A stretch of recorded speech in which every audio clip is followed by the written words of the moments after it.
આજે દિવસે દિવસે આ સંસ્કાર નથી રહ્યા. આજે 75% ઘરની અંદર આગ લાગેલી છે. શેની આગ લાગેલી છે? માતા પિતાને સમજી શકતા નથી, કારણ કે સાચા સંસ્કાર નથી. કોઈ એવી હિન્દુસ્તાનમાં કે વિદેશમાં સ્કૂલ નથી સંસ્કાર રૂપી. એ સંસ્કારના અભાવથી આજે 75-80% ઘરની અંદર મા બાપને વૃદ્ધાશ્રમમાં જવું પડે છે. મા બાપની કોઈ કિંમત નથી રહી. એ શારીરિક વસ્તુ છે, શારીરિક અને મન. આ ભૌતિક ગુરુ છે. ત્રીજી કક્ષાના જે ગુરુ આવે આત્મલક્ષી, જે શરીરધારી ગુરુ છે અને આત્મા છે. આ મા બાપથી ઉપર છે. આ બધાયથી જો શ્રેષ્ઠ ગુરુ હોય તો એ સદગુરુ છે. આપણા જીવનની અંદર ઘણા ઘણા ગુરુ હોય છે, તો બીજા ઘણા નાના ગુરુ પણ હોય છે. તો એ ગુરુ ક્યાં? જો આજે વિદ્યાર્થીને સ્કૂલની અંદર પ્રાથમિકથી માંડી કોલેજ સુધીની અંદર અલગ અલગ શિક્ષક ભણાવતા હોય છે, એ પણ ગુરુ કહેવાય. તમે કોઈને કામમાં આવ્યા તો તમે પણ ગુરુ છો.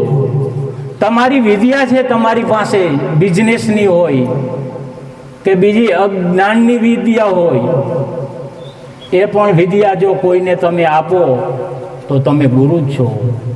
તમે કોઈને કમસે કમ સામાન્ય રસ્તો બતાવો, કોઈ પૂછે તો એના માટે તમે પણ ગુરુ છો. આ ગુરુની ઘણી કક્ષા છે.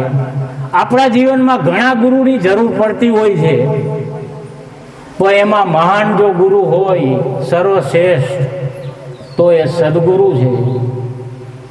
એટલે જીવનની અંદર પ્રકાશ આપે છે, આપને અંધકારમાંથી દૂર લઈ જાય છે અને આપણા જીવનને એક ક્રાંતિમય બનાવે છે, મનુષ્ય બનાવે છે. આજે આપણે કહી છીએ કે તું માણસ થા. મનુષ્ય એ જ છે, પણ એના સંસ્કાર વશ કહેવું પડે છે કે તું મનુષ્ય થા. એટલે આજે આપણે જોઈ છીએ કે આજ મંદિરમાં કોઈ સુરક્ષા નથી. હિન્દુસ્તાનનું મહાન હમણાં બનેલું મોટું મંદિર અયોધ્યા, આખા દેશમાંથી વિદેશમાંથી ફાળો આવ્યો, દાન આવ્યું, ચાંદીની ઈંટો આવી, કરોડો રૂપિયાના ખર્ચે આ મંદિર બન્યું. કરોડો રૂપિયાના કૌભાંડ પણ થયા છે. કેમ? મંદિરમાં એ રામ નથી જાણતો? આટલા કરોડો રૂપિયાના કૌભાંડ થાય, પબ્લિકનો રૂપિયો ઘરે ઘરેથી લેવામાં આવ્યો, ગરીબ વ્યક્તિએ પણ આમાં રૂપિયા આપ્યા, છતાંય આવા મોટા કૌભાંડ. તો ભગવાન ક્યાં છે? એને આંખ નથી? સાંભળતો નથી? જોતો નથી? કહેવામાં આવે છે કે કણ કણમાં ભગવાન છે. તો આ કણ કણનો મતલબ શું? કણ કણમાં જો ભગવાન હોય તો અહીંયા પણ હોવો જોઈએ, ધરતી ઉપર હોવો જોઈએ, સંડાસ બાથરૂમમાં હોવો જોઈએ. તો આપણે અહીંયા શું સંડાસ કરશું? તો શું કણ કણમાં ભગવાન છે? કણ કણમાં ભગવાન નથી. આ તદ્દન ખોટી વાત છે. કબીર સાહેબ અહીંયા આનો વિરોધ કરે છે કે કણ કણમાં ભગવાન નથી. હા, રામાયણ મહાભારત ગીતામાં કહેવામાં આવ્યું છે કે કણ કણમાં ભગવાન છે. જો તમારામાં માન્યતા હોય કણ કણમાં ભગવાન છે તો આજથી કાઢી નાખજો. અંધશ્રદ્ધા છે. તો ભગવાન ક્યાં છે? દિલ મેં ખોજી દિલ મેં ही खोजो, ये है करीमा राम. ભગવાન તમારા દિલમાં છે, તમારો આત્મા એ જ પરમાત્મા છે. મંદિરે, મસ્જિદમાં, ગિરજાઘરમાં, ડુંગરામાં તીર્થમાં જઈજી આપણે એક સામાન્ય મનોરંજન છે, ઘર એ સ્વર્ગ છે, છતાં અહીંયાથી લાંબો ટાઈમ આપણે રહેતા હોય એ જ ઘરમાં આપણે ત્યારે કંટાળી ગ્રુપમાં તીર્થમાં જઈએ છીએ, ફરવા જઈએ છીએ, તો ત્યાંના માણસો જોવા મળે, અલગ સિટી જોવા મળે, અલગ કુદરતી સૌંદર્ય જોવા મળે, એનાથી આપણું મનને શાંતિ મળે, આત્માને નહીં. આત્માને શાંતિ તો સદગુરુ આપી શકે, બીજા કોઈ નહીં. એટલે તીર્થની અંદર આજે કોઈ સલામતી નથી. અને તીર્થમાં આપણી તો ક્યાં, મંદિરની અંદર રહેલા ભગવાનોની સલામતી નથી. આજ મંદિરની અંદર દેવી દેવતાઓ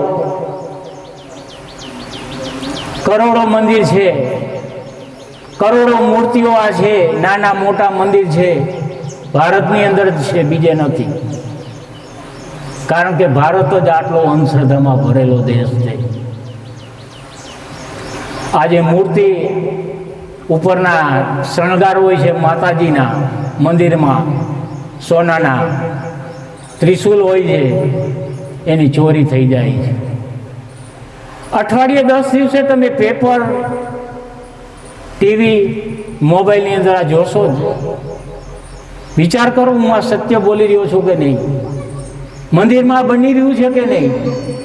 મારું ન માનો, તમે સમાજમાં જો જોતા હો, સાંભળતા હો કે મંદિરમાં ચોરી થાય છે, મંદિરની દાન પેટી ચોરાઈ જાય છે, હનુમાનજીના મુગટ ચોરાઈ જાય, માતાજીના ત્રિશૂલ ચોરાઈ જાય, જે કંઈ મંદિરમાં હોય છે કિંમતી વસ્તુ, એની ચોરી થઈ જાય છે. મોટો એક દાખલો લઉં કે આપણું પ્રખ્યાત સૌરાષ્ટ્રમાં આવેલું સોમનાથનું મંદિર, જે શંકરના મંદિરમાં સર્વશ્રેષ્ઠ છે, એ મંદિર 18 વાર મોહમ્મદ ગઝનીએ તોડ્યું. જે લૂંટ કરતો એ ટાઈમે, આ રાજાશાહી વખતની વાત છે, એમને 18 વાર આ મંદિર ઉપર ચડાઈ કરી. ઘોડા લઈને આવતો, 7-8 સાથી જ હતા એમના, અને લૂંટવા આવે મંદિર. 1 વાર લૂંટ્યું, 2 વાર લૂંટ્યું, 3 વાર લૂંટ્યું. આ જ્યારે લૂંટવા આવતો ત્યારે પંડા પૂજારીઓ મંદિરમાં હતા, તો એ શું કરતા? આંખું મીચી અને શ્લોક બોલવા માંડતા કે આ શિવલિંગની અંદરથી શંકર ચમત્કાર રૂપે પેદા થશે, ઉત્પન્ન થશે, આવશે, અને મોહમ્મદ ગઝનીને મારશે, એનું ડોકું કાપી નાખશે ત્રિશુલથી. આવી માન્યતા ભરી છે. પણ આવું 18 વખત થયું, છતાંય ક્યારે શંકર શિવલિંગમાંથી પ્રગટ થયા નહીં. અને આને સોમનાથના મંદિરમાંથી 18 વખત જે દેવી દેવતાની મૂર્તિઓ હતો તે ખંડિત કરી. સોના ચાંદીના આભૂષણ જે પહેરાવવામાં આવ્યા હતા એ ચોરી લીધા. અંદર મંદિરમાં દાનપેટી હતી, ખજાનો હતો હીરા મોતી ઘરેણાનો, એ પણ ચોરી ગયો. શંકર ભગવાને કંઈ કર્યું નહીં. આજે મંદિરમાં તમે જોવો છો ને,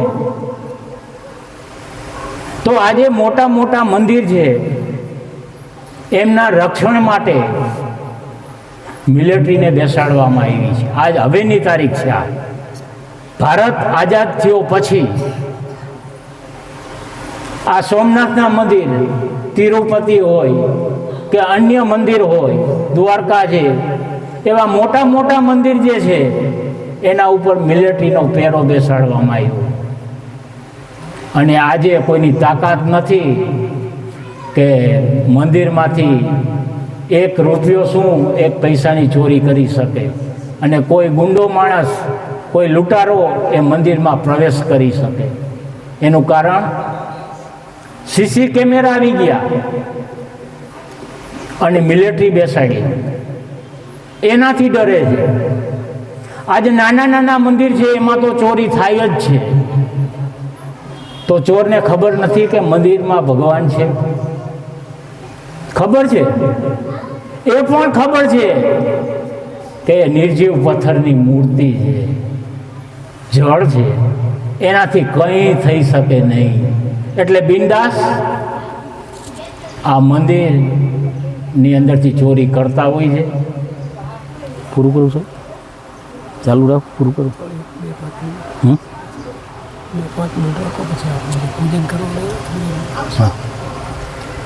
હવે આવી અનેક અંધશ્રદ્ધા ભરી કહાની ભરેલી છે. આ કબીર બીજક વાંચો તો તમને ખબર પડે. આ વધુ આગળ વાત નથી કરતો, એક નાનું એવું દ્રષ્ટાંત આપી દઉં કે સદગુરુ શું છે, સદગુરુની તાકાત શું છે, સદગુરુ પાસે કેમ જવું જોઈએ. તો આવો એક ચોમાસાનો ટાઈમ, ગુરુ અને શિષ્ય પગપાળા ચાલીને આવતા હતા. તો રસ્તાની અંદર એક નદી આવી. નદીમાં થોડું થોડું પાણી વહેતું હતું. આજે પુલ થઈ ગયા છે, પેલા પુલ નહોતા. એટલે નદીની અંદર ચાલતા ચાલતા જાય છે તો નદીમાં ઉપરથી પાણીનો પ્રવાહ વધતો હતો. એટલે ગુરુએ શિષ્યને કીધું કે મારો હાથ પકડી લે. તો આ શિષ્ય હાથ પકડતો નથી. આગળ ગયા તો પાણીનો પ્રવાહ એકદમ જોરથી વધી ગયો, છાતી હમણાં પાણી થઈ ગયા. વળી પાછા ગુરુજી કહે છે કે શિષ્ય, આપણા બેયની જાન જોખમમાં છે, એમાં વધુ તારી. મને તો તરતા આવડે છે, તને તરતા પણ નથી આવડતું, અને પાણીનો પ્રવાહ ખૂબ છે, તું મારો હાથ પકડી લે.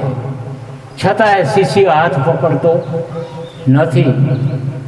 અને ગુરુને એમ થાય છે કે આ શિષ્ય કેમ હાથ પકડતો નથી. 3-4 વાર કહેવામાં આવ્યું, છતાં શિષ્યએ ગુરુનો હાથ પકડ્યો નહીં. શિષ્ય બહુ સમજદાર હતો.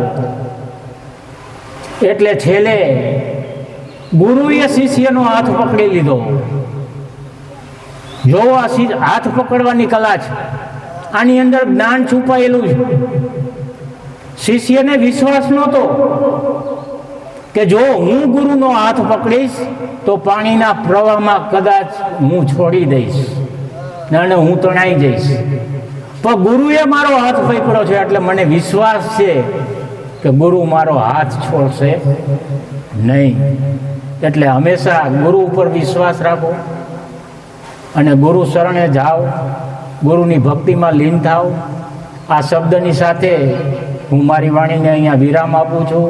બોલીએ સદગુરુ કબીર સાહેબ કી જય, સદગુરુદેવ કી જય.